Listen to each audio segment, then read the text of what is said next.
10th inter degree pass or fail తక్కువ వ్యవధిలో life settlement in abroad కొరకు hotel management అంటే Trinity college of hotel management.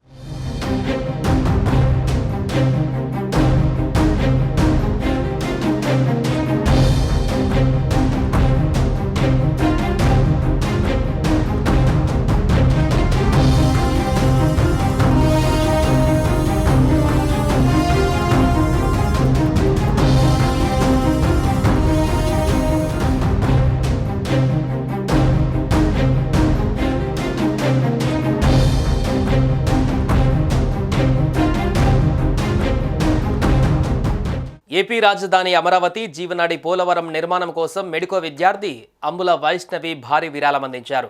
ఆమెను Amaravati అంబాసిడర్గా నియమించినట్లుగా CM Chandrababu వెల్లడించారు. అమరావతి కోసం 25 లక్షలు, పోలవరం ప్రాజెక్టు కోసం 1 లక్ష చొప్పున విరాళాన్ని వైష్ణవి అందించింది. ఆమె అందించిన ఈ విరాళాన్ని స్వీకరించిన చంద్రబాబు ఆమెపై ప్రశంసలు కురిపించారు. వైష్ణవి స్ఫూర్తిని కొనియాడారు. రాజధాని అమరావతి రాష్ట్రానికి జీవనాడి అయిన పోలవరం ప్రాజెక్టు నిర్మాణాలకు ఏలూరు జిల్లాకు చెందిన వైద్య విద్యార్థిని అంబుల వైష్ణవి 26 లక్షల విరాళం ఇచ్చారు.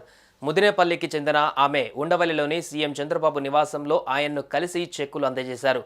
తమకున్న 3 ఎకరాలలో ఎకరా అమ్మగా వచ్చిన 25 లక్షలను అమరావతి నిర్మాణానికి, తన బంగారు గాజులను అమ్మగా వచ్చిన 1 లక్షను పోలవరానికి అందించినట్లు వైష్ణవి తెలిపారు. రాజధానిని నిర్మిద్దాం, రాష్ట్రాన్ని అభివృద్ధి చేద్దామనే ఆలోచనతో పనిచేస్తున్న ప్రభుత్వానికి తన వంతుగా విరాళం ఇచ్చారని పేర్కొన్నారు. వైద్య విద్యార్థిని వైష్ణవి తండ్రి మనోజ్ సహకారంతో అమరావతి, పోలవరం నిర్మాణాలకు విరాళాలు ఇవ్వడం గొప్ప విషయమని చంద్రబాబు అన్నారు. నేటి యువతకు వైష్ణవి ఒక స్ఫూర్తి. ఇలాంటి యువత కలలను మా ప్రభుత్వం నిజం చేస్తుందని చంద్రబాబు తెలిపారు. వైష్ణవిని చంద్రబాబు శాల్వా కప్పి సత్కరించారు. స్ఫూర్తిదాయకంగా నిలిచిన ఆమెను అమరావతికి బ్రాండ్ అంబాసిడర్గా నియమిస్తున్నట్లుగా ప్రకటించారు. మరోవైపు ఆంధ్రప్రదేశ్లో ఏర్పడిన కూటమి ప్రభుత్వం అమరావతి, రాష్ట్ర జీవనాడి లాంటి ప్రాజెక్టు పోలవరంపై ప్రత్యేక దృష్టి సారిస్తోంది. ఇప్పటికే సంబంధిత శాఖ మంత్రులు కూడా ఆ అంశాలకు సంబంధించి ప్రత్యేక కార్యాచరణను సిద్ధం చేశారు. కేంద్రం నుంచి నిధులు సేకరించడానికి కూడా ప్రయత్నాలు చేస్తోంది.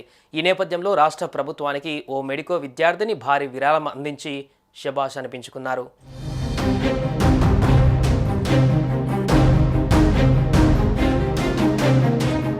సుమన్ టీవీలో మీ పర్సనల్ అండ్ బిజినెస్ ప్రమోషన్స్ కోసం కింది నెంబర్కి కాంటాక్ట్ చేయండి.